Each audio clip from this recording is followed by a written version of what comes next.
The mystery of Annabelle doll. आज मैं आपको एनाबेला की पूरी स्टोरी बताऊंगा, जिससे कि आपको पता चले कि ये है क्या आखिर। ये स्टोरी स्टार्ट होती है 1970 को। एक लड़की थी जिसका नाम था डोना। उसको उसकी माँ ने एक गुड़िया गिफ्ट दी थी। उसको गुड़िया डॉल बहुत ही पसंद थी। इसी के चलते वो अपनी कॉलेज के समय भी इसके साथ खेलती थी। डोना एक नर्स की पढ़ाई कर रही थी। वो जब भी कॉलेज से आती थी तो देखती थी कि उसकी डॉल की पोजीशन बदल जाती थी। वो अपने आप अपनी पोजीशन बदलती थी और थोड़े ही दिनों में एक घटनाएं ज़्यादा बनने लगी। एक दिन तो हद ही हो गई। डोना ने उस डॉल को एक रूम में रखा था, बट जब वो शाम को वापस आई तो देखा कि वो डॉल सोफा पे पड़ी हुई है और वहाँ पे कई सारे पेपर पड़े थे और उसमें लिखा था हेल्प अस, हेल्प अस। एक दिन क्या हुआ, डोना ने वो डॉल को जहाँ पे सुबह छोड़ा था, शाम को आके देखा तो वो वहीं पे थी। और डोना ने उस डॉल को देखा तो पता चला कि डॉल के ऊपर खून लगा हुआ है। फिर उसके एक पैरानॉर्मल इन्वेस्टिगेटर को उस डॉल की जांच करने के लिए अपने घर पर बुलाया। उस इन्वेस्टिगेटर ने कहा कि ये डॉल एक मरी हुई लड़की की आत्मा है, जिसका नाम था एनाबेला हिगिंस।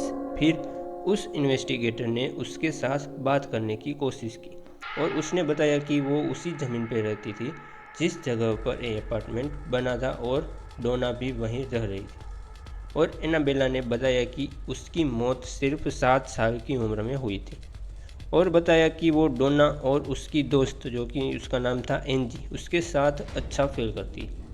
और उसने इन्वेस्टिगेटर के जरिए पूछा कि क्या वो उन दोनों के साथ रह सकती है, तो डोना और एंजी ने अपने साथ रहने की परमिशन दे दी। एंजी का एक दोस्त था लो, और वो उसी अपार्टमेंट में रह रहा था। उसका मानना था कि ये डॉल बहुत ही डेंजरस है, उसको डोना और एंजी के साथ नहीं रखना चाहिए था। बट उसकी बात डोना और एंजी ने नहीं मानी। डोना को लगता था कि इसके अंदर सिर्फ 7 साल की लड़की की आत्मा है, आखिर उससे क्या खतरा हो सकता है। एक रात को लो सो रहा था और आधी रात को उसकी नींद उड़ गई।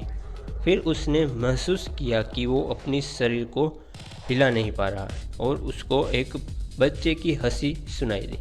उसने नीचे की तरफ देखा तो उसको एनाबेला डॉल दिखाई दी और एनाबेला उसके शरीर पर आकर रुक गई। लो घबराकर बेहोश हो गया। जब सुबह आंख खुली तो देखा कि एनाबेला उसकी जगह पर ही है। फिर एक दिन लो और एंजी उस अपार्टमेंट में अकेले थे और उसको एनाबेला जिस कमरे में थी उस कमरे से कुछ अजीब आवाज़ें सुनाई दी। तो लो ने उस कमरे में जाकर देखा तो वो एनाबेला सोफा पर थी और अचानक लो की छाती पर दर्द होने लगा और खून निकलने लगा। और देखा तो उसकी छाती पर शार्क निशानों को देखा। ऐसी अजीब चीज़ें धीरे धीरे बढ़ने लगी। फिर डोना और एंजी ने उस पर शक करने लगे। फिर उसने एक प्रीस्ट को बुलाया, फादर हैगन। बट उस फादर हैगन ने कहा कि वो इस काम के लिए सही नहीं है, ऐसे काम के लिए कोई बड़े प्रीस्ट को बुलाना चाहिए। इसलिए उन्होंने फादर कुक को कांटेक्ट किया। फिर उस फादर कुक ने एड और लॉरेन वरेन को कांटेक्ट किया। इनके बारे में द कंज्यूरिंग मूवी में विस्तार में बताया गया। उसने इन्वेस्टिगेशन के बाद पता चला कि एनाबेला सिर्फ 7 साल की लड़की की आत्मा नहीं है, बल्कि एक शैतान की आत्मा, और उसका इरादा डोना, एंजी और लो के शरीर पर कब्जा करना था। और फिर डोना ने उस डॉल को एड और लॉरेन वरेन को सौंप दिया और उन्होंने उस डॉल को अपने घर पर रखने का फैसला लिया। एक दिन फादर जेसन ब्रैडफोर्ड उस डॉल को देखने के लिए एड और लॉरेन वरेन के घर पर आए और उस डॉल को देखने के बाद उसको हाथ में लेकर कहा कि तुम जस्ट एक डॉल हो, तुम किसी को चोट नहीं पहुंचा सकते। एड ने उसको कहा कि आपको ये नहीं कहना चाहिए था और घर जाने के समय गाड़ी ध्यान से चलाइएगा और घर पहुंचकर एक फ़ोन ज़रूर करना, क्योंकि एड का मानना था कि वो लाइन बोलकर फादर जेसन ने उस डॉल को गुस्सा दिला दिया।